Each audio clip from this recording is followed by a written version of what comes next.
naked eye single tube red cell osmotic fragility test. This was the test which is to be included under OFT. I have started in this session. Please include it under that. So it is called as Nestrov test. It is a rapid and single inexpensive screening test for beta thalassemia triad. Principle: osmotic fragility of red blood cells in beta thalassemia triad is reduced compared to red blood cells of a normal individual. When the red blood cells of a person having beta thalassemia triad are mixed with 0.36% saline, turbidity is produced with no turbidity is produced when red cells of normal individuals are mixed in a 0.36% saline. This is the principle of the test.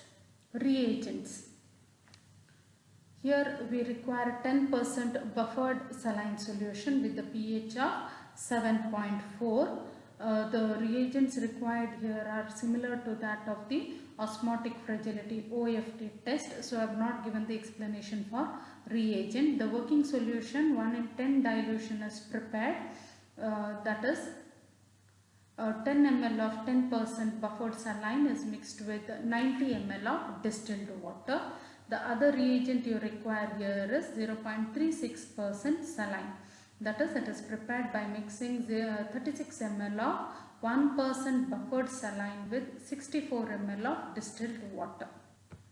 Coming on to the procedure, see the following table. Here we have taken two test tubes. One is the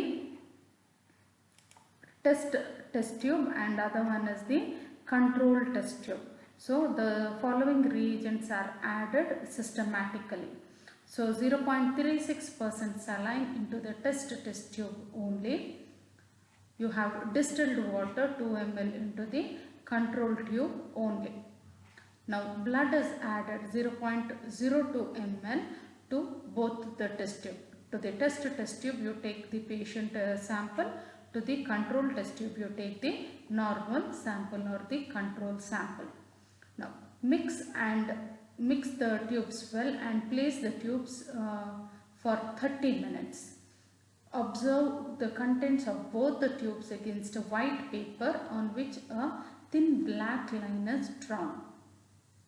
Observation: black line is visible in case of a control tube, that is, the test is negative. If black line is not visible due to turbidity, then the test is said to be positive. Nestrov test can be positive not only in beta thalassemia but also in many other hematological disorders such as megaloblastic anemia. Hence, all the Nestrov positive test should be confirmed by performing hemoglobin electrophoresis or chromatography. With this we finish with the Nestrov test. Next, moving on to the another diagnostic test for hemolytic anemia, that is test for hemoglobin S. We have seen what is hemoglobin S. Now the test for hemoglobin. These are tests to detect the presence of hemoglobin S depend on the decreased solubility of hemoglobin S at a low oxygen tension. Hemoglobin S or sickle hemoglobin may be suspected from its pattern of mobility on electrophoresis. Mobility means movement. So these are the following methods which we do for this test. These methods are already told under HBS: sickling using whole blood, sickling using reducing agent, hemoglobin S solubility test, hemoglobin electrophoresis, hemoglobin S detection using monoclonal antibodies. Coming on to the first method of diagnostic procedure, that is sickling using whole blood. Take a clean glass slide, place a very small drop of blood on the slide and cover with the cover slip. It may be good to dilute the blood with the drop of normal saline. Seal the edge of the cover slip to the slide using paraffin wax, Vaseline or nail polish. The blood should be completely sealed off from the outside air and there should be no air bubbles between the cover slip and the slide. Incubate at 37 degrees centigrade for 24 hours, 12 hours to 24 hours, and then observe under microscope using high power with the light cut down, that is reduced light. Observation: if there is hemoglobin S, the RBCs will resume a sickle shape or holy leaf shape structure.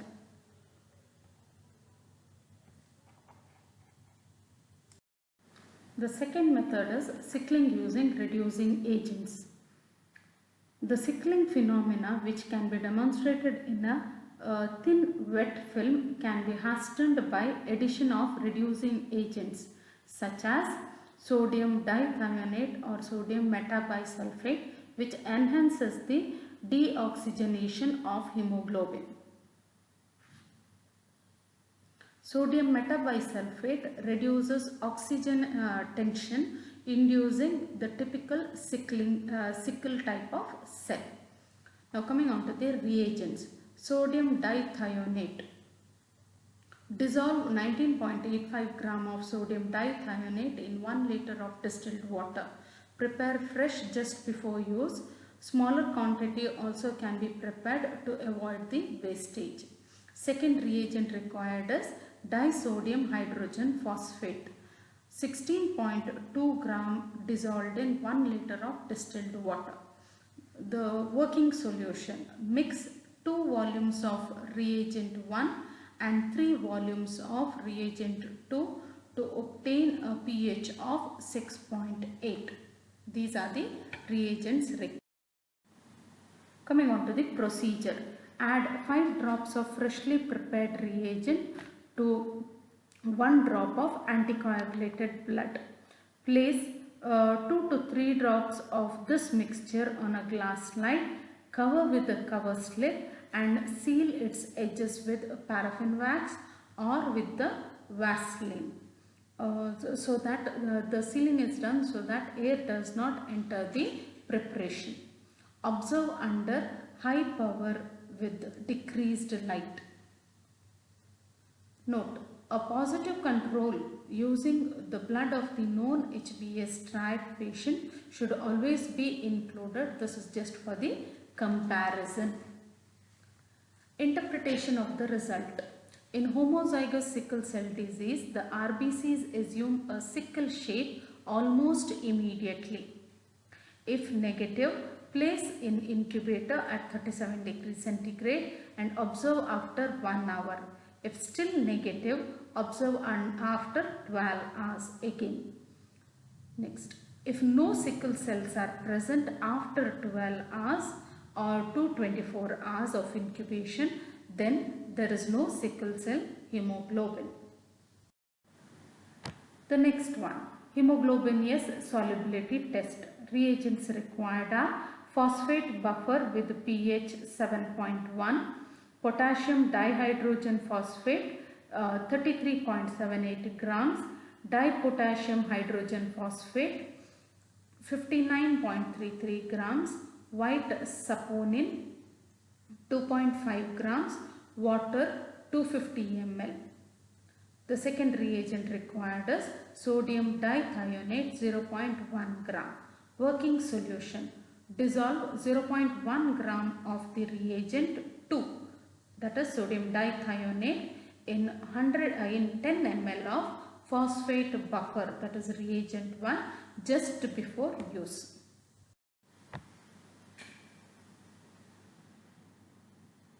Procedure: take 1 ml of working solution in a test tube and add 0.05 ml of whole blood. Mix well and allow it to stand for 5 minutes. Add 0.5 ml of diethyl ether. Mix and centrifuge at 1200 gravity for a minute. A positive control using A blood of a known HbS triad should always be run to compare the test. Interpretation: white band between ether and deep red supernatant indicates no HbS, that is test is negative. A red band above a pale pink or a colorless subnatant indicates HbS positive. Here subnatant means below, supernatant means above. So here subnatant. Hemoglobin electrophoresis. This is a confirmation test. All sickle tests, whether positive or negative, should be confirmed by hemoglobin electrophoresis. At alkaline pH, if the gel shows only one band at HbS position, then the patient has homozygous sickle cell disease. If there are two bands, one at HbS and other at HbA position, then the patient has sickle cell triad, that is heterozygous HbS, that is hemoglobin electrophoresis. Hemoglobin S detection using monoclonal antibodies. Monoclonal antibody against HbS can be used in ELISA assay. The commercially available kit contains both anti-HbS and anti-HbA, and hence homozygous and heterozygous both HbS can be differentiated.